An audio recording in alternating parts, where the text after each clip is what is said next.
Kindergarten से लेकर आज तक मैं और मेरी बचपन की दोस्त कभी 3 दिन से ज्यादा अलग नहीं रहे थे। लेकिन जैसे ही हमारे परिवारों ने हमारी सगाई की बात तय की, उसने पूरे 1 साल तक मुझसे दूरी बना ली। उसने मेरे सारे कॉन्टैक्ट्स ब्लॉक कर दिए। उसकी कंपनी के सिक्योरिटी गार्ड तक कहने लगे, फालतू लोग और गुचेन अंदर नहीं जा सकते।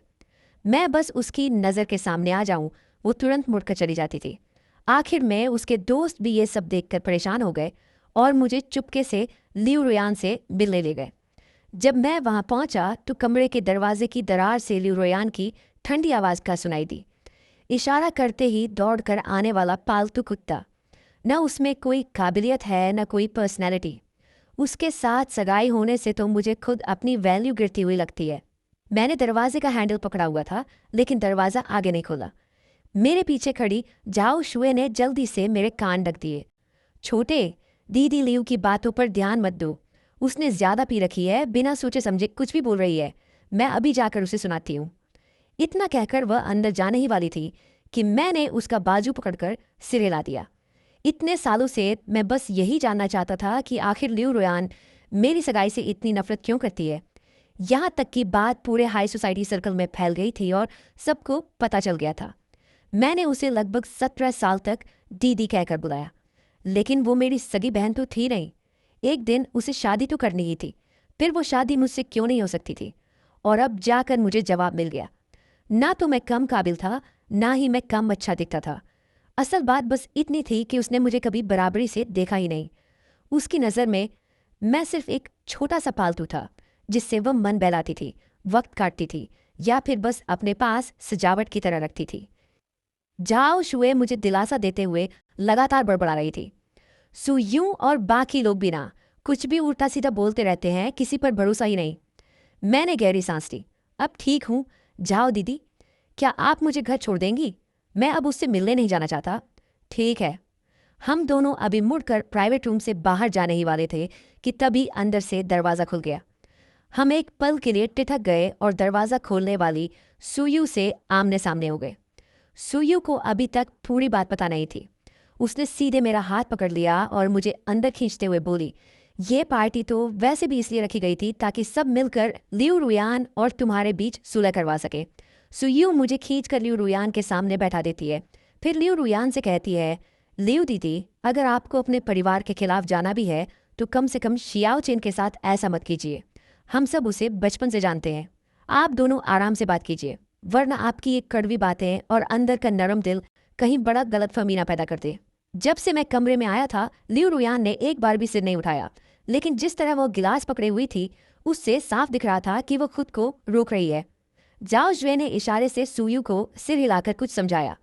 इससे पहले कि जाओ जुए मुझे उठाकर बाहर ले जाती, लियू रुयान आखिर बोल पड़ी, गुचेन, तुम मेरी बात क्यों नहीं मानते? मैंने पहले ही कहा था ना, जब तक मेरे दादाजी और मम्मी पापा अपना फैसला नहीं बदलते तब तक हमें नहीं मिलना चाहिए। फिर तुम इतने जिद्दी क्यों हो? मैंने सिर झुका लिया। समझ नहीं आया क्या कहूँ। पूरे प्राइवेट रूम में अजीब सी खामोशी छा गई। पिछली बार लियू रुयान इतनी गुस्सा तब हुई थी जब उसकी एक सीनियर, जिससे उसके अच्छे रिश्ते थे, ने मुझे प्रपोज कर दिया था। जाओ जुए ने हल्की सी सांस भरी, फिर कमरे में मौजूद बाकी लड़कियों को बाहर जाने का इशारा किया ताकि मैं और लियू रुयान अकेले बात कर सके। लियू रुयान ने चिढ़कर एक घूंट शराब पी ली। छोटे चेन, क्या तुम्हारे अंदर जरा भी सेल्फ रिस्पेक्ट नहीं है? मुझे तुम में बिल्कुल भी दिलचस्पी नहीं है। मैंने तुम्हें कभी एक मर्द की तरह देखा ही नहीं। मेरे पीछे घूमने में जो समय बर्बाद करते हो, उससे अच्छा खुद को बेहतर बनाओ। पूरे दिन बस औरतों के आसपास मंडराते रहते हो। क्या तुम्हें शर्म नहीं आती? भविष्य में जब मैं पूरी कंपनी संभालूंगी तो मुझे अक्सर बिजनेस ट्रिप और मीटिंग्स के लिए बाहर जाना पड़ेगा। क्या हर जगह तुम्हें भी अपने साथ लेकर घूमूं? मुझे ऐसा लगा जैसे पूरा शरीर बर्फीले समंदर में डूब गया हो। सारा बदन ठंडा पड़ गया और मुझमें जवाब देने की भी ताकत नहीं बची। इतने सालों से वो मुझे ऐसे देखती थी। इसलिए अच्छे से रहो और मुझसे थोड़ा दूर रहो। शायद दादाजी भी अब यह रिश्ता छोड़ने वाले हैं। मैं समझ गया। अब आगे से मैं झाओ शुए और बाकी लोगों से तुम्हें ढूंढने की जिद नहीं करूंगा। अब परेशान नहीं करूंगा। बचपन से लेकर अब तक की सारी यादें मेरे दिमाग में किसी फिल्म की तरह घूमने लगी। पहले मैं इन्हें अपनी सबसे कीमती यादें समझता था, लेकिन अब ये सब कितना मजाक जैसा लग रहा था। मैंने हमेशा नज़रअंदाज किया कि हाई स्कूल के बाद से ही लियू रुयान मेरे प्रति धीरे धीरे चिढ़ने लगी थी। उसका मेरे कपड़ों और मेरे तौर तरीकों को बिना छिपाए नापसंद करना। यहाँ तक कि जब उसे पता चला कि सीनियर दीदी ने मुझे प्रपोज किया है तो उसने अनजाने में कह दिया था, अरे इसे भी कोई पसंद कर सकता है। मैंने सिर उठाकर गंभीरता से उसकी तरफ देखा।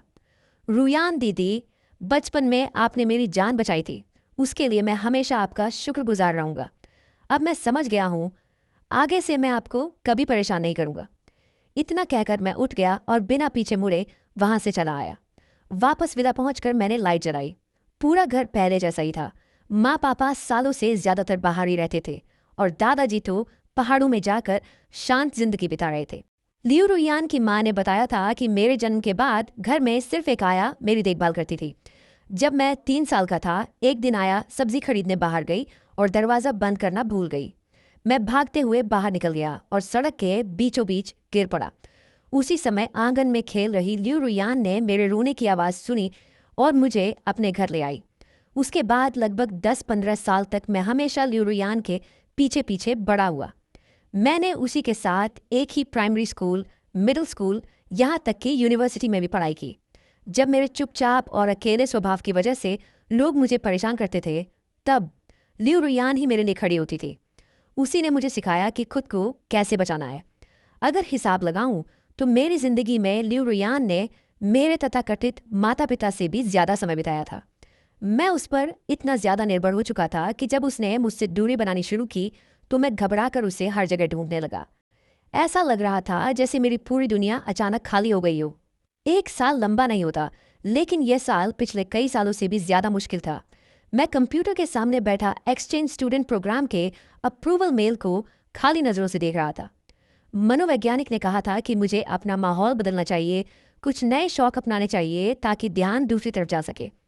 पहले सोचा था कि इस बारे में लियू रुयान को बता दूं, लेकिन फिर खुद पर ही हंसी आ गई। वो तो कब से चाहती थी कि मैं उससे जितना दूर रहूं उतना अच्छा। जाते समय मैंने सिर्फ मम्मी पापा को एक मैसेज भेजा। वैसे भी उन्हें शायद कोई खास फर्क नहीं पड़ता। विदेश पहुंचने के बाद बड़ी मुश्किलों से सारे कागजी काम और किराए का घर संभाला, लेकिन जितना मुश्किल मैंने सोचा था उतना नहीं निकला। कॉलेज शुरू होने से पहले मैं आसपास के कई शहरों में घूमने और नई चीज़ें देखने चला गया। मनोवैज्ञानिक सही कह रहा था। घर से बाहर निकलने और नई जगह देखने से इंसान की सोच बदलने लगती है, आदतें भी बदल जाती है। 3 बार चोरी होने और ना जाने कितनी बार परेशान किए जाने के बाद मैंने फाइटिंग सीखने का फैसला किया।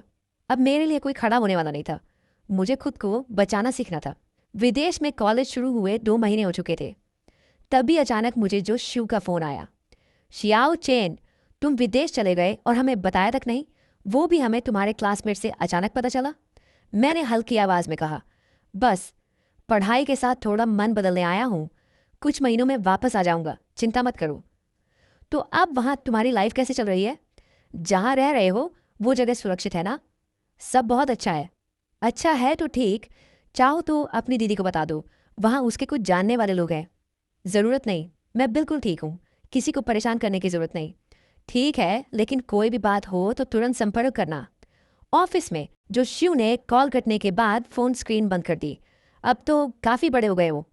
सामने बैठी लियू रुयान का चेहरा ठंडा पड़ा हुआ था। जाओ जुए ने बेबसी से कहा, अरे लियू जी, आपने ही तो उसे कहा था कि वो आपसे संपर्क न करे। जाओ शुए सोफे पर बैठी हुई गुचिन के एक्सचेंज स्टूडेंट वाले आवेदन फॉर्म को देख रही थी। लियू रुयान ने ठंडे स्वर में कहा, मुझसे दूर रहने का मतलब ये तो नहीं कि एक फ़ोन भी न करे। जाओ जुए ने तुरंत आंखें घुमाई। अरे मेरी महारानी, ज़रा अपना ब्लैकलिस्ट तो देखो। उस वक्त खुद आपने कहा था कि अगर दिखावा करना है तो पूरा असली लगना चाहिए, और सीधे उसे ब्लॉक कर दिया। अब बताओ वो तुमसे कैसे संपर्क करता? अगर मेरी जगह होता तो मैं भी तुम्हें इग्नोर करती। जाओ जुए लियू रुयान की बचपन की दोस्त थी। उसने गुचिन को भी बचपन से बड़ा होते देखा था, इसलिए गुजिया के हालात के बारे में भी काफ़ी कुछ जानती थी। बचपन से ही उसे न पिता का प्यार मिला न माँ का। वह वैसे भी कम बोलने वाला इंसान था, लेकिन ना जाने क्यों सिर्फ लियू रुयान के पीछे ही घूमता रहता था। और दूसरी तरफ लियू रुयान के मन में उसके लिए कभी वैसा प्रेम नहीं था। अब जब लड़का सच में दूर चला गया था तो वही लिउरुयान बाहर से सख्त बनने की कोशिश कर रही थी, जबकि अंदर ही अंदर उसे उसकी चिंता खाई जा रही थी। जो करना है करो, जितना ड्रामा करना है करो। जाओजुए के जाने के बाद लिउरुयान ने थके हुए अंदाज में अपनी कनपटियां दबाई। उसके सीने में एक अजीब सी बेचैनी अटक गई थी। न निगली जा रही थी, न बाहर निकल रही थी। ये एहसास उस दिन से भी ज्यादा परेशान कर रहा था जब उसने गू चेन के स्टूडियो में अपनी ही अनगिनत पोर्ट्रेट पेंटिंग्स देखी थीं। दोनों परिवारों के दादाओं ने मिलकर उस पर दबाव डाला कि वह गू चेन के साथ सगाई कर ले, लेकिन शाओ चेन अभी सिर्फ 3rd ईयर में था, कभी प्यार तक नहीं किया था। ऐसा बच्चा आखिर क्या समझता? लिउरुयान फोन की स्क्रीन स्क्रॉल करती रही। कुछ देर हिचकिचाने के बाद उसने डी आशने वाले कॉन्टैक्ट को ब्लैकलिस्ट से बाहर निकाला। फिर इंटरकॉम पर सेक्रेटरी जी को अंदर बुलाया। सेक्रेटरी जी के होंठों पर एक पल के लिए संतोष भरी मुस्कान आई, लेकिन उसने तुरंत उसे छिपा लिया। लगता है मेरी बताई हुई सख्त रवैये वाली शिक्षा काम कर रही है। गूशो ये को बचपन से किसी ने ठीक से संभाला नहीं। गलती करता था तो कोई टोकने वाला भी नहीं था। अब देखिए, कॉलेज के 3रे साल में पहुंच गया है, फिर भी पूरा दिन बस आपके पीछे पीछे घूमता रहता है। ऐसे में उसका भविष्य क्या होगा? जिस लड़के की अपनी कोई पहचान या सोच ही ना हो, अगर आप उससे सख्ती से बात नहीं करेंगी तो वो कभी खुद खड़ा होना नहीं सीखेगा, हमेशा दूसरों पर निर्भर रह जाएगा। सेक्रेटरी जी मुस्कुराते हुए बोली, और फिर ये ज़रूरी तो नहीं कि विदेश जाकर यंग मास्टरगू में कोई खास बदलाव आ जाए। हो सकता है वो बस उपन्यासों वाले तरीके सीख रहा हो, थोड़ा दूरी बनाकर ध्यान खींचने वाला खेल। लेकिन दूरी भी कंट्रोल में रखनी चाहिए। लिउरुयन कुछ सोच में पड़ गई। लेकिन वो तो कभी घर से इतनी दूर गया ही नहीं, सेक्रेटरी जी ने बेफिक्र अंदाज में कहा। गू साहब अब कॉलेज के 3रे साल में हैं, ऐसा क्या है जो उन्हें नहीं आता होगा? मैं तो हाई स्कूल खत्म करते ही अकेले अनजान शहर में पढ़ने चली गई थी। इतनी भी मुश्किल नहीं होती चीज़ें। लड़कों को इतना संभाल संभाल कर पालने की जरूरत नहीं होती। लिउरुयन ने दोबारा सोचा तो बात गलत भी नहीं लगी। शायद शाओ चेन ने जिंदगी में बहुत कम लड़कियां देखी थीं, इसलिए उसने अपने लगाव और पारिवारिक स्नेह को प्यार समझ लिया था। शायद अब समय आ गया था कि वह बाहर जाकर खुद दुनिया देखे और अपने दम पर आगे बढ़ना सीखे। उसने तुरंत सेक्रेटरी जी से विदेश जाने वाली फ्लाइट कैंसिल करने को कहा और फिर दोबारा कंपनी के काम में लग गई।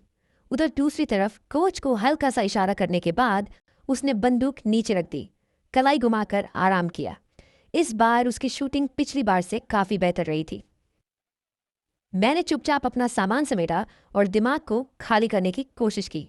दोपहर में अभी फाइटिंग क्लास थी और रात को भी जल्दी वापस जाना था, नहीं तो फिर उस परेशान करने वाले पड़ोसी से सामना हो जाता। मैं जैसे ही दरवाजे तक पहुंचा, सामने से एक बेहद खूबसूरत एशियाई महिला आती थी। मैंने सिर झुकाकर रास्ता देने की कोशिश की, लेकिन वह सीधे मेरे सामने आकर रुक गई। माफ़ कीजिए, क्या आप गू चेन हैं? उसकी मंदारिन बेहद फ्लुएंट थी। जी हाँ, लेकिन आप? मैंने हैरानी से सिर उठाकर पूछा। उस महिला के पूरे व्यक्तित्व में एक अलग ही आत्मविश्वास और ठहराव था। सबसे खास बात, उसकी आंखें गहरे नीले रंग की थीं। वह मेरा नाम बाइनिंगबिंग है, मैं लिउरुयान की दोस्त हूँ। उसने मुझसे कहा कि तुम अकेले यहाँ पढ़ाई करने आए हो, इसीलिए वह थोड़ा चिंतित है। उसने कहा कि मैं तुम्हारा ध्यान रखूं। वह हल्की मुस्कान के साथ आगे बोली, जिस अपार्टमेंट में तुम रह रहे हो वहाँ की सुरक्षा ज़्यादा अच्छी नहीं है। मैंने तुम्हारे लिए दूसरी रहने की जगह अरेंज कर दी है। अगर चाहो तो पहले लिउरुयान से फ़ोन पर बात भी कर सकते हो। बाइनिंगबिंग ने दिल बनाने वाला इशारा किया। हम दोनों बगल वाले कैफ़े में जाकर बैठ गए। उसने अपना फ़ोन निकाला, किसी को कॉल मिलाई। फ़ोन जुड़ने के बाद उसने थोड़ी देर हालचाल पूछा, फिर मोबाइल मेरी तरफ बढ़ा दिया। शाओ चेन बाइनिंगबिंग बाई फैमिली से है। उनका लियू फैमिली के साथ थोड़ा बिजनेस संबंध है। रहने की जगह वो तुम्हारे लिए अरेंज कर देगी और रोज़मर्रा की किसी भी चीज़ के लिए तुम उससे पूछ सकते हो। मैंने खुद को संभाला। वह जानी पहचानी आवाज़ सुनकर ऐसा लगा जैसे मैं फिर उस समय में लौट गया हूँ जब लिउरुयान मुझसे दूर भागना शुरू नहीं हुई थी। शायद वक्त की वजह से, शायद इतनी दूरी की वजह से, या शायद पूरे 1 साल खुद को उससे दूर रखने का असर था। मुझे वैसा दर्द महसूस नहीं हुआ जैसा मैंने सोचा था। ठीक है, समझ गया, धन्यवाद। फ़ोन के दूसरी तरफ कुछ पल के लिए चुप्पी छा गई। फिर उसने दोबारा कहा, लेकिन किसी कमज़ोर इंसान की तरह उस पर निर्भर मत हो जाना। थोड़ा खुद से जीना सीखो और अपने अंदर कुछ सुधार लाओ। समझ गया। कॉल खत्म होने के बाद मैंने फ़ोन दोनों हाथों से वापस बाइनिंग बिंग को दे दिया और चुपचाप उसके साथ कार में बैठ गया। चूंकि वह बिजनेस पार्टनर थी तो तय था कि लिऊ रोयान ने उसे मेरे बारे में कुछ जिम्मेदारी या फ़ायदा दिया होगा। विदेश में अपनी सुरक्षा के लिए मैं बेवजह जिद नहीं करना चाहता था। कार में बैठते ही बाइनिंग बिंग ने सीधे फ़ोन किया और लोगों को मेरा सामान पैक करने का आदेश दिया। उसके बाद वह मुझे एक चीनी रेस्टोरेंट में खाना खिलाने ले गई। 1 घंटे बाद ड्राइवर ने गाड़ी सीधे एक बड़े से एस्टेट के अंदर पहुंचा दी। कू साहब, आइए। धन्यवाद मिस बाई। गाड़ी से उतरते ही मैंने देखा कि बटलर और कई नौकर पहले से इंतजार कर रहे थे। बाइनिंग बिंग ने इशारा किया कि मैं उसके साथ अंदर चलूं। तुम मुझे मिस कहकर बुलाने की जरूरत नहीं है। तुम्हारे विदेश जाने से पहले, जब तुम 7 साल के थे, हम लियू परिवार में कई बार मिले थे। मैंने हैरानी से सिर उठाकर उसकी तरफ देखा। वह हल्का मुस्कुराई। उस समय तुम और लियू रुयान लुका छिपी खेल रहे थे। दौड़ते हुए तुम सीधे आकर मेरी टांग से टकरा गए थे, फिर जमीन पर बैठकर जोर जोर से रोने लगे थे। बाइनिंग बिंग को उस समय की बात बहुत अच्छे से याद थी।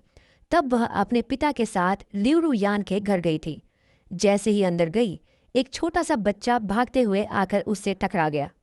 उस उम्र के बच्चे अगर दर्द से टकराते तो जोर जोर से रो पड़ते, लेकिन छोटा गू चैन बस अपनी नाक पकड़कर जमीन पर बैठ गया। बड़ी बड़ी आंखों से चुपचाप आंसू बहाने लगा। वह अभी उसे दिलासा देने ही वाली थी कि छोटे बच्चे ने खुद ही अपने आंसू पोंछे और धीरे से खुद से बोला, शाओ चैन, दर्द नहीं हो रहा। फिर उठकर भाग गया। आज सुबह असिस्टेंट से मिली जानकारी याद करके बाइनिंग बिंग ने अंदाजा लगाया कि शायद उसे बहुत दर्द हुआ था, बस उसे मनाने वाला कोई नहीं था। उस समय लियू रुयान खुद भी सिर्फ 9 साल की बच्ची थी और लियू परिवार के माता पिता के पास भी इस पड़ोसी बच्चे की देखभाल का समय नहीं था। तब बाइनिंग बिंग ने मन ही मन सोचा था कि अगर इस बच्चे का कोई नहीं है तो क्यों न उसे अपने साथ विदेश ले जाकर खुद पाले। किसने सोचा था कि 10 साल से भी ज्यादा समय बाद बचपन की वही इच्छा सच हो जाएगी। पता ही नहीं चला और हम दूसरी मंजिल तक पहुंच गए। एक खुला हुआ कमरा था जहां एक महिला और 2-3 नौकर मेरे सामान को व्यवस्थित कर रहे थे।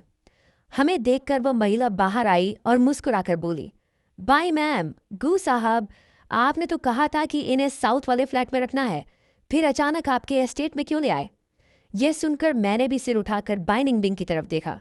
वह थोड़ा असहज होकर अपनी नाक छूते हुए बोली, उधर मेरी कजिन कुछ दिनों के लिए रहने आने वाली है, इसलिए फिलहाल गू साहब को यहीं रखना पड़ेगा। ठीक है। इसके बाद के दिन काफ़ी शांतिपूर्ण भी थे। बाइनिंग बिंग ने तीसरी मंजिल के स्टडी रूम में मेरे लिए एक छोटा सा आर्ट स्टूडियो भी बनवा दिया।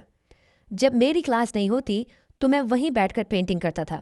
बाइनिंग बिंग भी अक्सर उस स्टडी में काम करती रहती। कभी कभी वो मेरे पास आकर बैठ जाती, मेरी पेंटिंग्स देखती और मजाक में कहती, मैं अभी से तुम्हारी पेंटिंग संभाल कर रख रही हूँ, क्या पता भविष्य में किसी बड़े मास्टर की कलाकृतियाँ बन जाए। जब मैंने शूटिंग और फाइटिंग सीखनी शुरू की तब उसने खुद आगे बढ़कर मेरी कोच बनने की जिद की। मेरे कपड़े हमेशा सिंपल स्पोर्ट्स स्टाइल के होते थे, तो उसने सीधे बड़े लग्जरी ब्रांड से मेरे लिए ढेर सारे मैचिंग आउटफिट्स भिजवा दिए। उसकी पसंद सच में बहुत अच्छी थी। मुझे खुद भी नहीं पता था कि मैं इतने स्टाइलिश और हैंडसम लग सकता हूँ। मुझे लगा था कि मेरी जिंदगी ऐसे ही शांत तरीके से चलती रहेगी। लेकिन एक दिन मुझे एहसास हुआ कि पूरे एस्टेट का माहौल कुछ अलग है। तभी बटलर ने आकर मेरे कमरे का दरवाज़ा खटखटाया। गू साहब, एस्टेट की पूरी सफाई और बड़ा काम होने वाला है, इसीलिए आपको कुछ दिनों के लिए होटल में रहना होगा। ड्राइवर और नौकर भी आपके साथ रहेंगे। आपकी रोज़मर्रा की जिंदगी पर कोई असर नहीं पड़ेगा। मैंने उंगलियों से दरवाजे के फ्रेम को हल्के से खुरचा। कुछ पल हिचकिचाने के बाद आखिर पूछ ही लिया, तो क्या दीदी बाई भी होटल में रहेंगी? उस पल मेरा दिल अचानक भारी हो गया। ना जाने क्यों यह सब मुझे बहुत जाना पहचाना सा लग रहा था। क्या बाइनिंग बिंग भी अब मुझसे परेशान हो गई थी, जबकि मुझे यहाँ रहते हुए अभी सिर्फ 3 महीने ही हुए थे। मैडम को बिजनेस ट्रिप पर जाना है, उनके लौटने के बाद वो खुद आकर आपको वापस ले जाएंगी। मैंने हाथ कसकर बींच लिया, दिल में उठ रही कसक को दबाया और धीरे से कहा, ठीक है, कब निकलना है? अभी भी जा सकते हैं, मैं कपड़े बदल कर आता हूँ। दरवाज़ा बंद करते ही मैं खुद पर हल्का सा हंस पड़ा। कुछ नया तो था नहीं, ये पहली बार थोड़ी था। इन 3 महीनों में बाय निंगबिंग के साथ बिताए समय को याद करते हुए कई बार मुझे लगता था जैसे मुझे अपने जैसा कोई इंसान मिल गया हो। उसकी कुछ आदतन हरकतें, छोटी छोटी ऑब्सेसिव आदतें और मेरे कहे हर शब्द को जिस तरह वो समझता था। लेकिन छोड़ो, शायद सच में उसे कोई ज़रूरी काम होगा। मैं बैकपैक लेकर नीचे उतरा। पूरे मेंशन में अब लगभग सारे नौकर जा चुके थे, सिर्फ बटलर और ड्राइवर बाहर मेरा इंतजार कर रहे थे। अचानक मेरे दिमाग में अजीब सा ख्याल आया, कहीं बाय निंगबिंग दिवालिया तो नहीं हो गया। मैं खुद ही अपनी सोच पर हंस पड़ा, लेकिन हंसते हंसते पानी गरज जगह अटक गया और खांसी छूट गई। मैंने बटलर को हाथ से इशारा किया और तुरंत मुड़कर किचन में पानी लेने भाग गया। अब तक भी मुझे इस हवेली की पूरी तरह आदत नहीं हुई थी। जगह इतनी भी बड़ी नहीं थी, लेकिन छोटी भी नहीं। पानी पीकर लौटते समय मैं एक आधा खुला कमरा पार कर रहा था, तभी अंदर से कांच टूटने की हल्की आवाज आई। मैं ठिठक गया। अभी तो कहा गया था कि सब लोग जा चुके हैं, तो फिर अंदर कौन है? क्या बायजू बिंग ने कोई पालतू जानवर रखा है, या फिर कोई इंसान? जिज्ञासा सच में मुसीबत बुला लेती है। मैं वापस रसोई में गया, वहां से एक चाकू उठा लाया और फिर उस आधे खुले दरवाजे को धीरे से धक्का देकर खोला। दरवाजे के पीछे नीचे जाती सीढ़ियां थीं। ये बेसमेंट है क्या? सीढ़ियों के किनारे लगी लाइटें जल रही थीं और दीवारों पर खूबसूरत भित्ति चित्र बने हुए थे। मैंने एक हाथ में मोबाइल और दूसरे में चाकू पकड़ा, फिर धीरे धीरे नीचे उतरने लगा। नीचे जाकर एक और दरवाज़ा दिखाई दिया। मैंने सोचा यहीं रुक जाना चाहिए, अगर अंदर कोई खतरा हुआ तो। मैं मुड़कर जाने ही वाला था कि तभी अंदर से एक जानी पहचानी आवाज़ में सुनाई दी। भले ही वो सिर्फ दबा हुआ कराहने जैसा स्वर था, लेकिन मैं तुरंत पहचान गया, वो बायजू बिंग की आवाज़ थी। मैंने मुड़कर दरवाज़ा खोल दिया। अंदर ज़मीन पर टूटा बिखरा बैठा इंसान सच में वही था। फर्श पर रेड वाइन की बोतल के टूटे हुए टुकड़े फैले पड़े थे। बायजू बिंग के दाहिने हाथ में कांच का एक टुकड़ा कसकर पकड़ा हुआ था और बायां हाथ दीवार पर मुक्के मारने की वजह से बुरी तरह लहूलुहान हो चुका था। उस पल मेरे सामने 2 ही विकल्प थे, दरवाज़ा बंद करके भाग जाऊं या फिर बेवजह की दया दिखाऊं। आखिरकार मैं दरवाजे के पास ही खड़ा होकर बोल पड़ा, बायजू बिंग, तुम ठीक हो? जमीन पर बैठा उसका शरीर अचानक जड़ हो गया। पूरा बदन तन गया, जैसे उसे उम्मीद ही नहीं थी कि कोई उससे बात करेगा। फिर उसने मुड़कर दरवाजे पर खड़े मुझे देखा। शाओ चेन, तुम यहाँ तक कैसे पहुंचे? क्या बटलर तुम्हें लेकर नहीं गया? बायजू बिंग ने हमेशा की तरह एक नरम मुस्कान खींची। अगर उसके कांपते हुए बाएं हाथ को नज़रअंदाज कर दिया जाए तो वह बिल्कुल सामान्य लग रहा था। मैं कई मिनट तक उलझा खड़ा रहा। अब तो मुझे खुद पछतावा होने लगा था कि मैंने उसे आवाज़ क्यों दी। तो मैं पहले चला जाता हूँ, तुम्हें परेशान नहीं करूँगा। हाथ की चोट का ध्यान रखना, इलाज करवा लेना। मैं दरवाज़ा बंद करने ही वाला था कि अचानक औरत की धीमी सी विनती सुनाई दी। मत जाओ, मैं तुम्हें नुकसान नहीं पहुंचाऊंगी, डरो मत। बस बुरे सपनों की वजह से नींद नहीं आ रही? श्याओ चेन, क्या तुम थोड़ी देर मेरे साथ रह सकते हो? मैं बेसमेंट से बाहर आया तो देखा कि बटलर अभी भी दरवाजे पर खड़ा था। कू साहब, अब आपका क्या इरादा है? मैं उसकी देखभाल करूंगा। अभी वाइट दीदी ने आपको फ़ोन किया होगा। जी गू साहब, मिस बाई को कोई डरावनी बीमारी नहीं है, बस उनकी माँ की बरसी करीब आ रही है, इसलिए उनके मन पर पुराना साया फिर से लौट आया है। मैं मेडिकल बॉक्स लेकर दोबारा बेसमेंट में गया, उसे सहारा देकर बिस्तर पर बैठाया और उसके घावों पर पट्टी बांधने लगा। तुम पूछोगे नहीं? पूछूंगा नहीं, लेकिन अगर तुम कहना चाहो तो मैं सुन सकता हूँ। कुछ नहीं। ठीक है। उसके बाद 3 दिन तक सब कुछ ऐसे चलता रहा जैसे कुछ हुआ ही ना हो, लेकिन मेरे और बाई निंगबिंग के बीच एक हल्का सा अनकहा एहसास पैदा हो गया था। शाओ चेन, क्या तुम मेरी एक मदद कर सकते हो? बाई निंगबिंग मेरे पास बैठी थी, होठों पर हल्की मुस्कान ली। बिल्कुल कर सकता हूँ। बाई निंगबिंग ने भौहें उठाई। मैंने अभी ये तो बताया ही नहीं कि कैसी मदद। बाई दीदी जैसी हैसियत और दौलत वाले इंसान को मैं कोई चीज़ दिलाने में मदद नहीं कर सकता। मेरे ज़्यादा सोशल कॉन्टैक्ट्स भी नहीं हैं, इसलिए किसी से मिलवाने वाली बात भी नहीं हो सकती। तो फिर बस मैं खुद ही थोड़ा काम का हूँ। या तो पेंटिंग बनवानी होगी या फिर आपको किसी मौके पर मेरे साथ जाना होगा। मैंने कंधे उचकाए। ज़्यादा संभावना यही थी कि वह चाहती थी मैं उसके मेल पार्टनर की तरह किसी इवेंट में साथ चलूं। काफ़ी स्मार्ट हो, वह मुस्कुराई।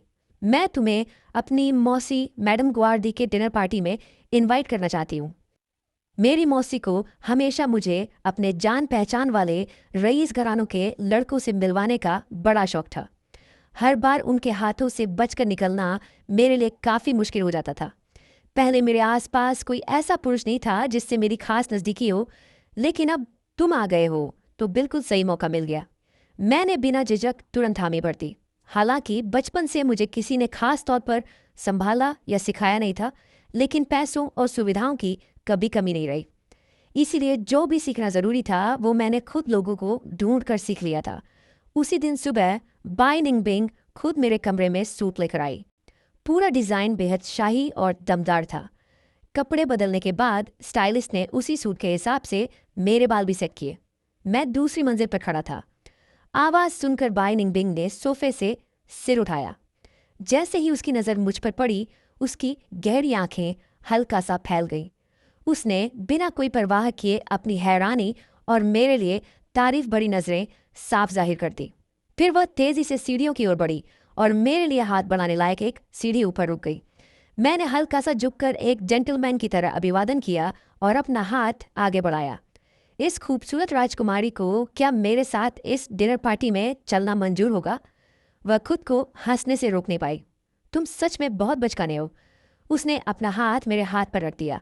दोनों नीचे उतरने ही वाले थे कि उसने महसूस किया सामने खड़ी महिला हिली ही नहीं। वह उलझन में ऊपर देखने लगी और आंखों से पूछा, क्या हुआ? शाओ चेन, यहाँ आने के बाद ये पहली बार है जब मैंने तुम्हें मुस्कुराते देखा है। पता है मैंने तुम्हारे लिए ये सूट क्यों चुना? मैंने सिर हिलाकर न कहा। सिर्फ इसलिए मत मुरझाओ क्योंकि किसी की नज़र तुम्हारी कद्र नहीं कर पाई। तुम खुद में पहले से ही काफ़ी आकर्षक हो, चाहे तुम्हारा बाहरी रूप हो या तुम्हारी आत्मा। उस रात की डिनर पार्टी बहुत अच्छे से खत्म हुई। मैडम ग्वार्दी को मैं बेहद पसंद आया और बै निंगबिंग के आसपास भी वैसा कोई रईस नौजवान नहीं दिखा जैसा उसने पहले कहा था। कहा था मुझे ढाल बनाओगी, लेकिन मुझे तो नहीं लग रहा कि उसका कोई असर हुआ है।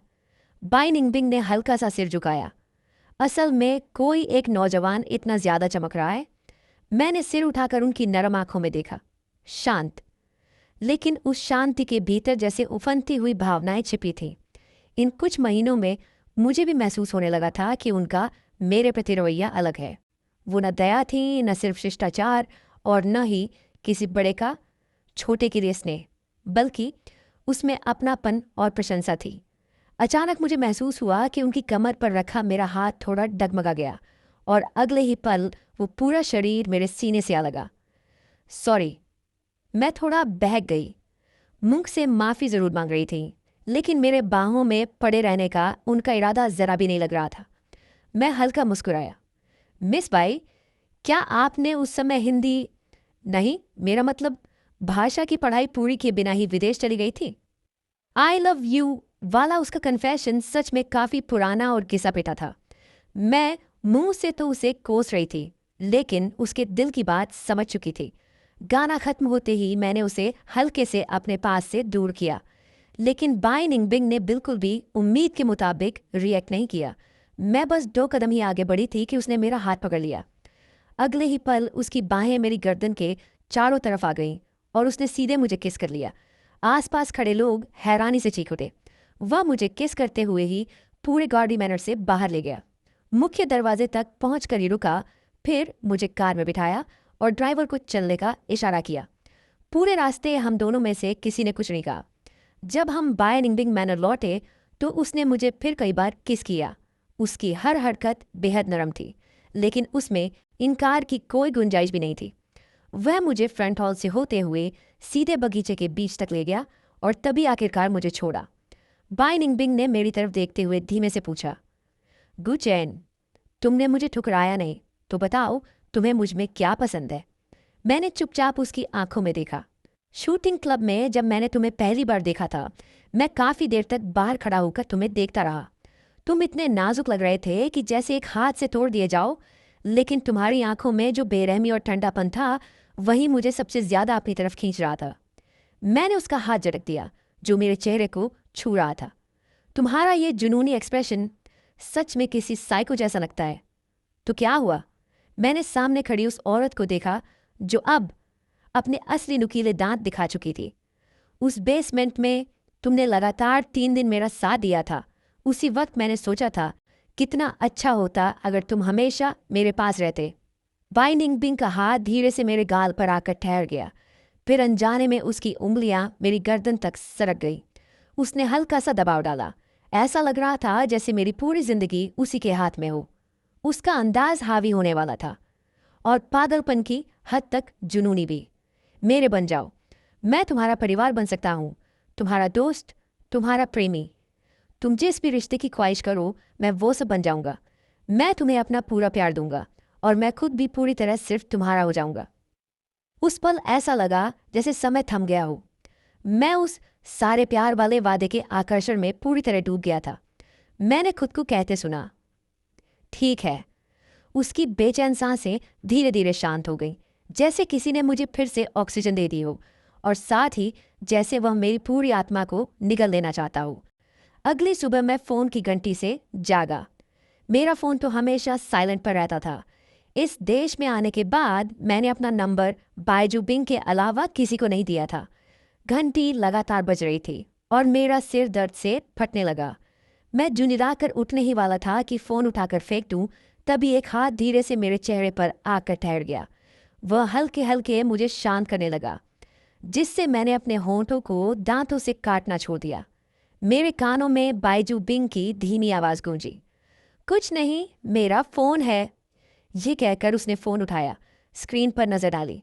न उसने कॉल काटी, न रिसीव की। मैंने आंखें खोली। बायजू बिंग अभी भी मेरे सीने से लगा हुआ था। मैंने ऊपर देखा तो उसने हल्की मुस्कान के साथ भौहें उठाई। लियू रु यन है, उठाऊं?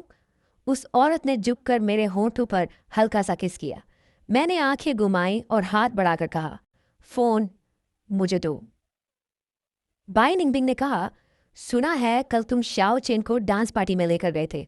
सच में उसका ख्याल रखने के लिए धन्यवाद। वो ऐसे मौक़ों का आदी नहीं है। उसने तुम्हें कोई परेशानी तो नहीं दी? मैं हल्का सा खांस कर बोला, मैंने निंगबिंग को कोई परेशानी नहीं दी, बल्कि उसकी हर बात मानी। इतनी मानी कि एक ही बिस्तर तक पहुंच गए। मन ही मन मैंने कल रात वाली खुद की हालत को कोसा, जब उस औरत की बातों में पूरी तरह बह गया था। बाई निंगबिंग मुस्कुराई, शाओ चेन, सुबह जल्दी उठने की आदत अच्छी है, इसे बनाए रखना। शायद लियू रुयान को लगा कि हम दोनों पहले ही उठकर नाश्ता कर चुके हैं, इसलिए मैंने भी कुछ समझाने की जरूरत नहीं समझी। ठीक है दीदी। कुछ देर बेकार की हल्की फुल्की बातें करने के बाद लियू रुयान ने फ़ोन काट दिया। उधर लियू रुयान अपने कुछ दोस्तों के साथ गोल्फ कोर्स में खड़ी थी। फांग परिवार की छोटी बेटी बड़े गर्व से बोली, देखा, मैंने कहा था ना, कल मेरी बहन मैडम गोल्डी की डिनर पार्टी में गई थी और उसने एक नज़र में ही पहचान लिया कि वो लड़का लियू दीदी के घर वाला गु दीदी है। लियू रुयान ने फ़ोन की कॉल स्क्रीन को देखते हुए गहरी और समझ न आने वाली नज़रों से देखा। कोई फ़ोटो है? हाँ, है ना, मेरी दीदी ने मुझे भेजी थी। कुछ छोटे भाई ने देश में रहते हुए कभी इतना स्टाइलिश ड्रेसअप नहीं किया। कहीं ऐसा तो नहीं कि तुम उसकी बड़ी बहन बनकर उसे ऐसे कपड़े पहनने ही नहीं देती थी? फांग मई अभी भी बेफिक्री से मजाक कर रही थी, लेकिन कुछ सूखी हंसी के बाद उसे माहौल का अजीबपन महसूस हुआ। फोटो मुझे दिखाओ। लियू रुयान की आवाज़ पूरी तरह ठंडी हो चुकी थी। ठीक है। जैसे ही फांग मई ने चैट खोली, लियू रुयान ने तुरंत फ़ोन छीन लिया। फांग परिवार की बड़ी बेटी ने 10 से ज़्यादा तस्वीरें भेजी थीं। कुछ में गु चेन और बाई निंगबिंग हाथों में हाथ डालकर हॉल में एंट्री कर रहे थे। कुछ में दोनों डांस फ्लोर पर साथ नाच रहे थे, और कुछ में बाई निंगबिंग ने गु चेन को दीवार के कोने में रोक रखा था, फिर उसे किस करके वहां से चला गया था। साथ ही फांग परिवार की बड़ी बेटी ने कुछ मैसेज भी भेजे थे। छोटी बहन, देखना, ये दोनों पक्का रिलेशनशिप में है ना? माँ तो कह रही थी कि जाकर उससे मिलो भी, लेकिन पता चला कि वो तो पहले से ही किसी का हो चुका है। सच कहूँ तो गु परिवार का छोटा बेटा बहुत ही हैंडसम है। ये सुनते ही लियू रुयान का चेहरा और भी काला पड़ने लगा, जबकि फांग मई लगातार बोलती जा रही थी, दीदी जरा धीरे फ़ोन पकड़ो, अभी टूट जाएगा। उसने जल्दी से अपना फ़ोन उसके हाथों से छुड़ाया। जाओ जुए ने भी फ़ोटो देखी और हल्की सांस लेकर लियू रुयान को समझाने की कोशिश की। छोटा चेन सूट पहनकर सच में काफ़ी अच्छा लग रहा है। अब तो वो पार्टी में भी आने लगा है, मतलब पहले से बेहतर हो रहा है। लेकिन लियू रुयान ने झटके से उसके कंधे पर रखा हाथ हटा दिया और दांत बींचकर बोली, निंगबिन, मुझे नहीं पता था कि तुम ऐसे इंसान हो। बाय निंगबिन के साथ रहने के बाद मुझे अचानक लगने लगा कि पूरी दुनिया ही बदल गई है। रिश्ता तय होने के अगले ही दिन उसने अपनी सारी संपत्ति ट्रांसफर करने वाले कागज मेरे हाथ में दे दिए। उसने अपने नाम की सारी प्रॉपर्टी, यहाँ तक कि जिस हवेली में हम रहते थे, वो भी मेरे नाम कर दी और विदेश विदेश में उसकी ज्यादातर कंपनियां भी मेरे हवाले कर दी। क्या तुम पागल हो गए हो? स्टडी रूम में बाय निंगबिन मेरी गोद में बैठी थी और ढेर सारे प्रॉपर्टी ट्रांसफर के कागज पलट रही थी। नहीं, मतलब अगर मैंने तुम्हारे साथ रहने के लिए हाँ ही नहीं की होती, अभी हमारी शादी भी नहीं हुई, अगर मैं सारे पैसे लेकर भाग जाता तो। मैंने हैरानी से आंखें बड़ी कर ली और पीछे मुड़कर उस औरत को देखा जो मुझे बेहद प्यार भरी मुस्कान से देख रही थी। हाँ, मैं सच में पागल हूँ, एक बड़ा पागल जो एक छोटे पागल के साथ है, बिल्कुल मेड फॉर ईच अदर। और जान, जब तुम ऐसे हैरान होते हो ना, बिल्कुल छोटे बिल्ली के बच्चे जैसे लगते हो, बहुत प्यारे। अब सोचती हूँ तुम्हें और क्या गिफ्ट दूँ। मैंने तुरंत उसका मुंह ढक दिया। इतनी बड़ी उम्र में भी प्यार में डूबी हुई ये औरत कितनी ज्यादा चीज़ी बातें करती है। खैर, अपनी चुनी हुई औरत है तो प्यार भी खुद ही करना पड़ेगा। शाओ चेन, अब से ये जगह हमारा घर है। बाय निंगबिन ने अपना सिर मेरी गर्दन में छिपा लिया। मैं स्टडी रूम में फैलती धूप को देख रहा था। हवा में एक मीठी सी खुशबू घुली हुई थी। मैंने गहरी सांस ली और उस एहसास को अपने अंदर भर लिया। हाँ, मैं आज तक कभी इतना खुश नहीं रहा। अब हमारा भी एक घर है। हम दोनों अभी अपनी छोटी सी दुनिया की खुशी में खोए हुए थे कि तभी मेरा फ़ोन बज उठा। पिछली बार जब बाय निंगबिन को पता चला था कि मुझे रिंगटोन से डर लगता है, तब उसने मेरे सारे फ़ोन की रिंगटोन बदलकर अपनी गुनगुनाई हुई धुन लगा दी थी। सच कहूँ तो उसकी आवाज़ मुझे बेहद सुकून देती थी। मैंने फ़ोन उठाकर देखा, वीचैट कॉल थी। कॉल करने वाली माँ थी। कोई बात नहीं, उठाओ। बाय निंगबिन पीछे से मेरे कानों को हल्के से चूमते हुए बोली। मैंने खुद को संभाला और कॉल रिसीव कर ली। गु चेन, तुम वापस देश कब आ रहे हो? अभी 5 महीने बाकी हैं। लियू परिवार के दादाजी अगले हफ्ते जन्मदिन की दावत रख रहे हैं। तुम वापस आकर उसमें शामिल हो जाना। ठीक है। क्या तुम्हारा लियू रोयान से झगड़ा हुआ है? नहीं। तो फिर उसने मुझे फ़ोन क्यों किया? ऐसी बेकार बातों के लिए आगे से मुझे परेशान मत करना। ठीक है। कटे हुए फ़ोन को देखते हुए मैं काफ़ी देर तक खोया रहा। बाय निंगबिन, लगता है अब मुझे दुख नहीं होता। अब तो मैं ये भी नहीं जानना चाहता कि वो मुझसे नफरत क्यों करती है। बाय निंगबिन ने मुझे अपनी तरफ घुमाया, धीरे से मेरे बालों को सहलाया और फिर मेरे माथे पर एक हल्का सा चुंबन रखा। अच्छा बच्चा। मैंने अपना माथा छुआ, लेकिन आंसू अचानक काबू से बाहर हो गए। मैं सीधे उसकी बाहों में जा गिरा और फूट फूट कर रोने लगा। रो लो, सब बाहर निकाल दो। अब तुम्हें आगे कभी कोई तकलीफ नहीं सहनी पड़ेगी। मैं और बाय निंगबिन दादाजी लियू के जन्मदिन से एक दिन पहले वापस लौटे। मैं उसे अपने साथ गु परिवार की विला में ले आया। मेरे स्टूडियो में लगी पेंटिंग्स देखकर बाय निंगबिन पूरी रात जलती रही।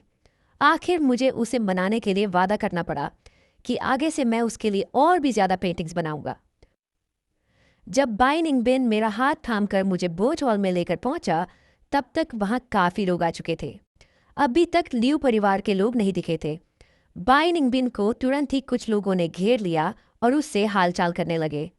मैं चुपके से उस भीड़ से निकलकर एक शांत कोने में चला गया और छोटा सा केक खाने लगा। गू साहब, मैंने सिर उठाया। सामने सफ़ेद सूट पहने जी सचिव था, वही आदमी जिसे मैं सबसे ज्यादा नापसंद करता हूँ। जी सचिव ने जैसे मेरी आंखें घुमाने वाली नाराजगी को देखा ही ना हो और आकर मेरे पास बैठ गया। गू साहब, तो वापस आ गए। मुझे लगा था कि तुम में थोड़ी इज्जत होगी और तुम रोयान के पीछे पड़ना छोड़ दोगे। जी सचिव ने वाइन का गिलास घुमाते हुए धीमे स्वर में मेरे प्रति अपनी नफरत जाहिर की। लड़कों में थोड़ा आत्मसम्मान होना चाहिए। कुत्ते की तरह लियू परिवार से चिपके मत रहो। तुम्हें पता भी है लियू की माँ तुमसे कितनी नफरत करती है। तुम जैसे माँ के होते हुए भी बिना परवरिश वाले लड़के से सगाई की बात सिर्फ गू के दादा की इज्जत रखने के लिए की गई थी।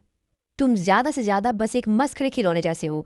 असल में लियू साहब के पास खड़े होने का हक सिर्फ मुझे है। अपनी ये चालाक सी शक्ल लेकर यहाँ मेरे सामने शरीफ बनने का नाटक मत करो। मानो या ना मानो, बस इस एक गिलास शराब से ही मैं तुम्हें यहाँ से बाहर निकलवा सकता हूँ। मैंने अपने हाथ में पकड़े छोटे केक की तरफ देखा। अब तो कुछ खाने का भी मन नहीं रहा था। जी सचिव जानता था कि मुझे गंभीर मानसिक समस्या है। पहले भी वह मीठी मीठी बातों में ताना मारकर मुझे भड़का चुका था। पहले लियू रुयान के दूर हो जाने से मुझे बहुत असुरक्षा महसूस होती थी, इसलिए उसकी हर उकसाने वाली बात कामयाब हो जाती थी। इस बार उसका असली चेहरा आखिर सामने आ ही गया। इतनी घिन आ रही थी कि मन कर रहा था उसे मार दूं, लेकिन मैं लियू दादाजी के जन्मदिन की पार्टी खराब नहीं कर सकता था। मैं उठकर उससे दूर जाने वाला था। सोचा जैसे किसी कुत्ते के भौंकने को अनसुना कर दूं, लेकिन उसने अचानक मेरा हाथ पकड़ लिया। अरे! उसके हाथ में पकड़ी रेड वाइन सीधे उसके सूट पर गिर गई। कू साहब, मेरा लियू साहब के प्रति कोई गलत इरादा नहीं है। आपको लियू साहब के आसपास के हर आदमी से दुश्मनी रखने की जरूरत नहीं है। जी सचिव की आवाज़ अचानक ऊंची हो गई, जिससे हॉल में मौजूद ज्यादातर लोगों का ध्यान उधर चला गया। मुझे कुछ आभास हुआ तो मैं पीछे मुड़ा, और सच ही लियू रोयान अपने दादाजी को सहारा देकर कमरे से बाहर ला रही थी, और उनके पीछे लियू माँ भी थी। लियू रोयान ने भौहें सिकोड़ी और जी सचिव के सूट पर एक नज़र डाली। गुचेन, तुम फिर क्या तमाशा कर रहे हो? लियू माँ ने भी नापसंदगी भरे चेहरे के साथ कहा। शाओ चेन, आज तुम्हारे लियू दादाजी का जन्मदिन है। तुम अभी शाओ यान के मंगेतर भी नहीं हो। ऐसे बर्ताव नहीं कर सकते। मैंने तुम्हें क्या सिखाया था? हर जगह जलन दिखाना और बेवजह झगड़ना, ये बहुत छोटी सोच है। लियू दादाजी ने भी भौहें चढ़ाई और अपनी छड़ी जोर से जमीन पर 2-3 बार ठोकी। गू लड़के, तुम अभी घर जाओ और अपने व्यवहार पर सोचो। मुझे तुम्हारे दादा की जगह तुम्हें सबक सिखाना पड़ेगा। ये क्या हो रहा है? क्या ये सब मेरे साथ कोई सस्ती टीवी ड्रामा की एक्टिंग कर रहे हैं? नहीं, मैं इन लोगों की बातों से सच में हैरान था। शाओ चैन! बाइनिंग बिन तुरंत हॉल के दूसरी तरफ से दौड़ कर आई। उसका चेहरा गुस्से से सख्त हो गया था। मैंने जल्दी से उसका हाथ पकड़कर हल्का सा हिलाया। कुछ नहीं, मैं खुद संभालू। जी सचिव बनावटी उदासी के साथ जाकर लियू रुयान के पीछे खड़ा हो गया। लियू माँ ने उसका हाथ पकड़कर थपथपाया, जैसे उसे दिलासा दे रही हूं। कभी कभी इंसान इतना बेबस हो जाता है कि हंसी आ जाती है। मैंने उनकी बातों और आरोपों को नजरअंदाज किया और आराम से अपने बैग से एक वॉइस रिकॉर्डर निकाला, उसे चालू किया और आवाज़ पूरी तेज कर दी। तुम्हें तो पता भी नहीं लियू माँ तुम्हें कितनी नफरत करती है। तुम जैसे माँ के होते हुए भी बिना परवरिश वाले आवारा लड़के। लियू साहब के पास खड़े होने का हक सिर्फ मुझे है। अपनी ये चालाक शक्ल लेकर यहाँ मेरे सामने शरीफ बनने का नाटक मत करो। मानो या ना मानो, बस इस एक गिलास शराब से ही मैं तुम्हें यहाँ से बाहर निकलवा सकता हूँ। एक पल में ही पूरा बैंक्वेट हॉल इतना शांत हो गया कि सुई गिरने की आवाज़ भी सुनी जा सकती थी। आसपास तमाशा देखने वालों के चेहरे जिज्ञासा से बदलकर तिरस्कार में बदल गए। लियू परिवार के लोगों के चेहरे ऐसे लग रहे थे जैसे रंग बदलने वाली पट्टी हो, और जी सचिव का चेहरा बिल्कुल पीला पड़ गया। उसने धीरे धीरे लियू माँ का हाथ छोड़ दिया। न जाने किस घर की किसी महिला ने हल्की सी हंसी छोड़ दी, और फिर आसपास के लोग आपस में फुसफुसाने लगे। कौन कहता है कि लियू परिवार गु परिवार के युवा मालिक को लाड़ प्यार करता है? इतनी कड़वी बातें, और वो भी खुलेआम तंग करना, सिर्फ इसलिए कि उसके माता पिता सालों से बाहर रहकर पुरातत्व और रिसर्च का काम कर रहे हैं। मैंने अपनी आदतन बनावटी मुस्कान ओढ़ ली, रिकॉर्डर बंद किया और हल्का सा मुस्कुरा दिया। आखिर मैं बचपन से ही तंग किया जाता रहा हूँ, इसलिए मेरी सतर्कता हमेशा पूरी रहती है। ओह हाँ, लियू दादाजी के जन्मदिन को रिकॉर्ड करने के लिए मैं खास तौर पर एक छोटा कैमरा भी लाया था। मैंने अपने सूट पर लगा ब्रोच उतारा और कहा, क्यों ना वीडियो भी देख लिया जाए। मैंने सिर थोड़ा तिरछा करके आंख झपकाई। लियू दादाजी ने गुस्से में छड़ी उठाई और लियू रुयान की टांग पर एक हल्का वार किया। गलत फहमी है, गलत फहमी। लियू रुयान, ये तुम किस तरह का सचिव लेकर आई हो? क्या ये मेरी जन्मदिन की पार्टी बिगाड़ने आया है? लियू माँ तुरंत आगे आई और मेरा हाथ पकड़ लिया। मेरी गलती है, मैं ही ज्यादा जल्दबाजी कर गई। मुझे डर था कि श्याओ चेन बाहर जाकर कहीं गलत आदतें न सीख ले। बेटा, मैं तो तुम्हें बहुत पहले से ही अपने सगे बेटे जैसा मानती हूँ। मैंने बस औपचारिक तौर पर सिर हिलाया और बिना ध्यान खींचे अपना हाथ छुड़ा लिया। हाँ हाँ, ठीक है। आंटी, आपने अभी सगाई की बात कही थी। मैं और लियू रुयान दीदी तो बस भाई बहन जैसे हैं। हमने कभी इसके लिए हाँ नहीं कहा। आप यूं ही जोड़ी मत बना दीजिए। मैंने मासूमियत से आंखें झपकाईं, फिर उदास चेहरे वाली लियू रुयान की तरफ देखा। है ना रुयान दीदी, आपका ये ग्रीन टी सचिव तो बड़ा ही खतरनाक है। अगर मैं रिकॉर्डर न लाता तो आप सब मिलकर मुझे ही दोषी ठहरा देते। अभी सगाई भी नहीं हुई और इतनी चालें, ये तो बहुत छोटी सोच है। मैंने ताना मारते हुए ये सब कहा। सामने खड़े लोग चुप हो गए, कोई कुछ नहीं बोला। सीधे साधे इंसान का भी एक दिन सब्र टूट ही जाता है। मैंने हल्की सी ठंडी हंसी छोड़ी और मुड़कर उस महिला का हाथ पकड़ लिया जो मुझे प्यार भरी नज़र से देख रही थी। जान, क्या मैंने कुछ गलत किया? लियू आंटी और लियू दादाजी मुझे इतना नापसंद क्यों करते हैं? मैं तो सोच रहा था कि आज उन्हें अपनी गर्लफ्रेंड से मिलवाऊं। मैंने बाय निंगबिंग को अपनी बाहों में खींच लिया और उसके गाल पर हल्का सा चुंबन दिया। चलो, हम इन लोगों से थोड़ा दूर चलते हैं। ठीक है। बाय निंगबिंग ने सिर उठाया, अपनी मुस्कान समेट ली और लियू दादाजी की ओर देखा।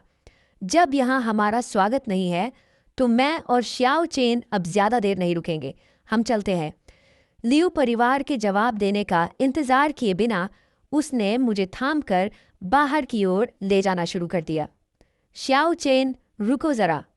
आखिरकार लियू रुयान ने आवाज दी, जैसे मुझे रोकना चाहती हो।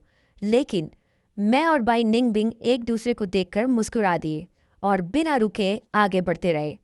घर लौटकर जैसे ही हम अंदर आए, बाई निंगबिंग ने मुझे दरवाजे से सटा दिया। वह जैसे एक भूखी शेरनी की तरह मेरे होंठों पर टूट पड़ी, बेचैनी से मुझे चूमने लगी। मेरा दिमाग बिल्कुल खाली हो गया।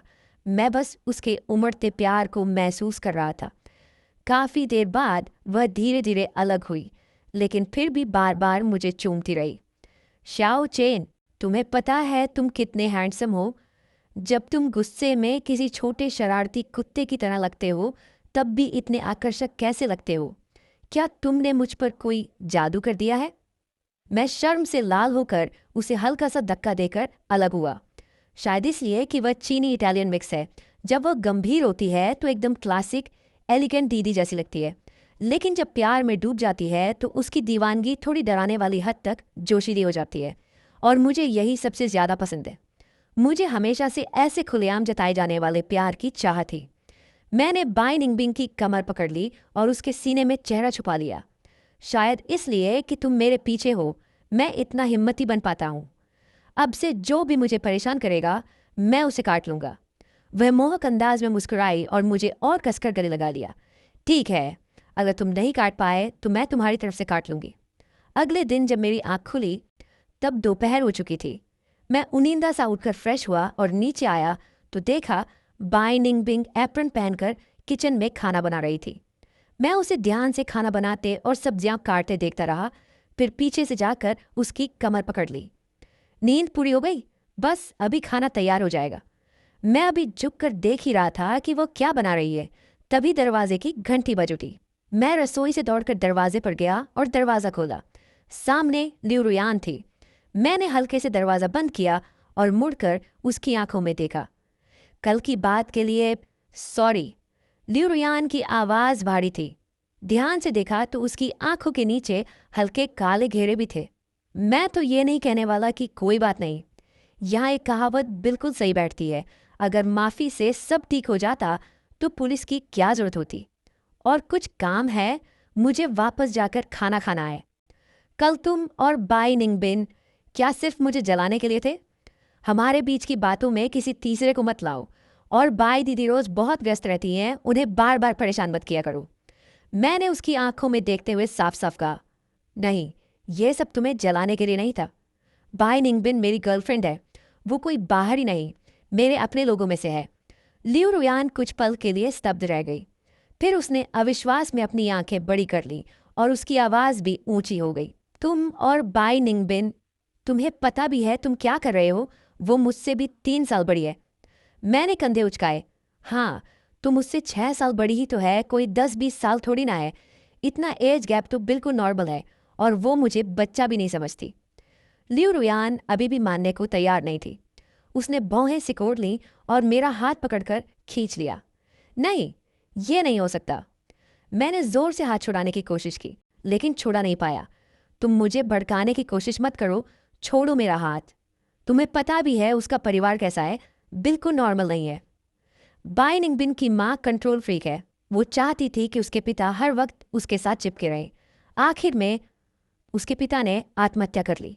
एक पल पहले नीचे खड़े होकर बाई निंगबिन से बात कर रहे थे और अगले ही पल उसके सामने मर गए। उसकी माँ जैसी है, वो खुद भी वैसा ही है, कंट्रोल करने वाला। तुम्हें अंदाजा भी है उसके तरीके कितने खतरनाक हैं। जिसने भी विदेश में उसे धोखा दिया, उसका अंजाम कितना डरावना हुआ। तुम इतनी हिम्मत कैसे कर सकते हो? लियू रुयान की आंखें लाल हो गई थी। उसने मेरे कंधों को दोनों हाथों से पकड़कर मुझे झकझोरना शुरू कर दिया। मैं बस सिर झुकाकर हल्का सा हंस दिया। मुझे पता है, पहली बार उसे देखते ही मुझे ये एहसास हो गया था। लियू रुयान जैसे मेरी बात समझ ही नहीं पा रही थी। शुरुआत में वह मेरे लिए हर फैसला खुद करता था। दिन में क्या खाना है, बाहर क्या पहनना है, समय कैसे बांटना है, सब कुछ उसने बड़े परफेक्ट तरीके से तय किया हुआ था।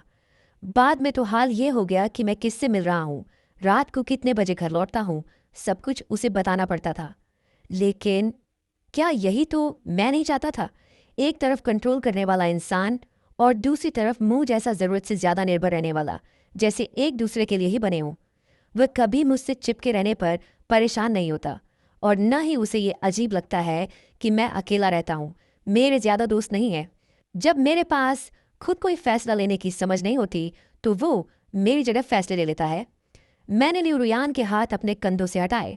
बाई निंगबिंग, जैसे मेरी किस्मत में ही लिखी हुई है, जैसे वो मेरा ही एक हिस्सा हो। पहले मैं हमेशा सपना देखता था कि कोई ऐसा हो जो मुझे अपनी दुनिया का केंद्र बना ले, मुझ पर ध्यान दे, मुझसे प्यार करे और मुझे पूरा सुरक्षित महसूस कराए। जिंदगी कुछ ही सालों की है। जब मुझे कोई ऐसा मिल गया है जो मेरे साथ पूरी तरह फिट बैठता है, तो फिर मैं खुद को बदल कर क्यों तकलीफों दूँ? और वैसे भी मुझे महसूस होता है कि हम दोनों एक दूसरे के साथ बेहतर बन रहे हैं। पहले वो कहता था कि गुचेन को सुबह 7 बजे उठना ही है, अब वो कहता है कि गुचेन जब पूरी नींद ले ले तब उठे। वो मुझे हर वो काम करने के लिए प्रोत्साहित करता है जो मैं करना चाहता हूँ। अगर मैं गिरने वाला होता हूँ तो वो पीछे से तुरंत मुझे संभाल लेता है और मेरा उस पर भरोसा उसे भी इस दुनिया में अपना होने का एहसास देता है। अब वह पहले जैसा स्वार्थी और ठंडा दिल वाला व्यापारी नहीं रहा और न ही वह पागल इंसान रहा जो अपनी मर्जी के खिलाफ कुछ होते ही खुद को नुकसान पहुंचाता था और बेसमेंट में छिप जाता था। अब हम एक दूसरे का घर हैं। ये सोचकर मुझे अभी सच में अपने कमरे में वापस जाकर बाई निंगबिंग को गले लगाने का बहुत मन कर रहा है। दीदी, पहले मैं आपसे बहुत ज़्यादा चिपका रहता था, आपको काफ़ी परेशान करता था। जब आप मुझे गलत समझती थीं तो मुझे गुस्सा भी आता था और दुख भी होता था, लेकिन फिर भी मैं बचपन से आपकी देखभाल के लिए आपका आभारी हूँ। मैंने लियू रुयान को जाते हुए देखा और तुरंत दरवाज़ा खोल दिया। बाई निंगबिंग दरवाजे से 10 कदम से भी कम दूरी पर खड़ा था, सिर झुकाकर फ़ोन देख रहा था। जैसे ही उसने मुझे दरवाज़ा खोलते देखा, वह तुरंत मुस्कुराने लगा और मैं भी मुस्कुराते हुए उस पर झपट पड़ा। शाओ चेन, तुम क्या बना रहे हो? इतनी अच्छी खुशबू क्या है? शिमला मिर्च के साथ मांस। महिला ने उसी समय मेरा हाथ थाम लिया और मुझे डाइनिंग रूम की तरफ ले गई। पिछली बार चेकअप में पता चला था कि तुम्हें खून की कमी, एनीमिया है, इसीलिए हमारे शाओ चेन को आयरन की ज़रूरत है। लेकिन मुझे शिमला मिर्च पसंद नहीं है। नहीं, कम से कम एक कौर तो खाओ। मैंने शिमला मिर्च को बहुत बारीक काटा है और अच्छे से नरम भी पकाया है। तुम इसे चावल में मिलाकर खाओगे तो पता भी नहीं चलेगा। तो फिर मैं थोड़ा सा खा लूँगा। शाबाश, अच्छा बच्चा। हम जल्दी से विदेश वापस नहीं गए। सोचा कि जब यहाँ आ ही गए हैं तो देश में अलग अलग जगह घूम लेते हैं। एक बार बार के प्राइवेट रूम में, लियू दीदी, आप थोड़ा कम पिए, आपको तो लगभग शराब का जर हो जाएगा। जाओ शुए ने झट से लियू रुयान के हाथ से बोतल छीन ली ताकि उसे होश मिला सके, जो नशे में डूबी हुई थी। क्यों? शाओ चेन अब अपनी दीदी को क्यों नहीं ढूंढता? काफ़ी समय हो गया है। वह मुझसे चिपक कर फिल्म देखने, किताब पढ़ने या पेंटिंग करने के लिए नहीं कहता। उन मर्दों में से कोई भी शाओ चेन जितना हैंडसम या आज्ञाकारी नहीं है। हाँ, वही सेक्रेटरी जी। मैंने उसे पहले ही नौकरी से निकाल दिया है। उसने जानबूझकर हमारे बीच फूट डाली, जिससे हमारा शाओ चेन दुखी होकर विदेश चला गया। गुचिन, मुझे पछतावा हो रहा है। लियू रुयान ने दोनों हाथों से अपना चेहरा ढक लिया और आंसू उंगलियों के बीच से बहने लगे। जाओ, शुए ने झुंझलाकर एक सिगरेट जला ली। लियू रुयान की सबसे अच्छी दोस्त होने के नाते वह हमेशा से मानती थी कि लियू रुयान के मन में शाओ चिन के लिए सिर्फ भाई बहन जैसा रिश्ता नहीं था। लेकिन उस समय अगर वह ये बात साफ साफ भी कह देती तो भी लियू रुयान उस पर विश्वास नहीं करती। इसलिए उसने पूरी कोशिश की कि लियू रुयान शाओ चेन को चोट न पहुंचाए। और आज जो अंजाम हुआ है वह लियू रुयान के अपने ही कर्मों का नतीजा है। इंसान भी अजीब होता है, जब तक कोई चीज़ उसके पास होती है वह उसकी कद्र नहीं करता, और जब खो देता है तभी समझ आता है कि जो सबसे साधारण लगता था वह कितना कीमती था। सुबह सुबह बाई निंगबिंग अपने पति को अपनी बाहों में लिए उसे प्रेम भरी नज़र से देख रही थी। शादी के 7 साल बाद शाओ चेन और भी ज्यादा आकर्षक हो गया था। उन्होंने साथ मिलकर नए नए क्षेत्रों में कदम रखा, एक ही यूनिवर्सिटी में पढ़ाई की, कॉलेज लाइफ का मजा लिया और एक खूबसूरत कैंपस लव स्टोरी जी। ग्रेजुएशन के बाद वे घूमने फिरने निकल पड़े, साथ ही समाज सेवा, चैरिटी भी की और अपनी यात्रा के अनुभवों को लिखकर संजोया। उन्होंने इस बार पूरे 3 महीने हवेली में आराम किया और अगले महीने अंटार्कटिका जाने का फैसला किया है। इस दौरान उन्हें बहुत सारी तैयारियां करनी है। वह इस सब में काफ़ी आनंद ले रहा है। इतने सालों में शाओ चेन ने गु परिवार के पति पत्नी से पूरी तरह से संबंध तोड़ लिए हैं। सुना है कि गु दंपति का तलाक हो चुका है और अब दोनों की अपनी अपनी नई जिंदगी और परिवार है। जहाँ तक यह सवाल है कि उसके माता पिता ने उसे कभी प्यार क्यों नहीं किया, शायद अब यह बात शाओ चेन के लिए कोई मायने नहीं रखती। कुछ सच्चाइयाँ अच्छी नहीं होती, इसलिए उनकी कहानी में इन सवालों के जवाब की ज़रूरत भी नहीं है, और अगर जवाब मिल भी जाए तो उससे कुछ बदलेगा नहीं, बस बेवजह की परेशानी ही बढ़ेगी। जहाँ तक लियू रुयान की बात है, उसकी कहानी और भी ज़्यादा उलझी हुई है और आज भी पूरी तरह सुलझी नहीं है। उसने उस समय के सचिव जी से शादी कर ली। ये सच में हैरान करने वाली बात है। उस समय सचिव जी ने लियू रुयान के नशे में होने का फ़ायदा उठाकर उसे दवा दे दी थी। बाद में जब मामला बढ़ गया तो लियू दादाजी और उसके माता पिता के दबाव में दोनों ने शादी तो कर ली, लेकिन वह शादी सिर्फ नाम की ही थी। शादी के बाद सचिव जी लगातार लियू परिवार के पैसों से अपने घर वालों की मदद करता रहा। बाद में लियू परिवार को पता चला कि ली बोदा के 3 छोटे भाई भी हैं। वे लोग खुद को लियू साहब के रिश्तेदार बताकर लियू कंपनी में दखल देने लगे और पूरा माहौल खराब कर दिया। लेकिन तब तक लियू परिवार को चाहे जितना पछतावा हो, बहुत देर हो चुकी थी। सुना है कि अब तलाक की नौबत आ गई है। सचिव जी बहुत बड़ी रकम की मांग कर रहा है और किसी भी तरह लियू कंपनी का आधा हिस्सा हड़पने पर तुला हुआ है। लियू की मां को कहीं से शाओ चेन का नया नंबर मिल गया, लेकिन कॉल बाई निंगबिंग ने उठाया। उसे शाओ चेन की तरफ से सोशल मामलों को संभालने की पूरी अनुमति है, इसलिए कोई भी उनके जीवन में दखल नहीं दे सकता। ये सोचते हुए बाई निंगबिंग ने समय देखा। शाओ चेन के उठने का समय होने वाला था। आज वे बाहर नाश्ता करने जाने वाले थे। बाई निंगबिंग ने झुककर मेरे माथे पर हल्का सा चुंबन दिया। नई सुबह मुबारक हो मेरे दूसरे आधे।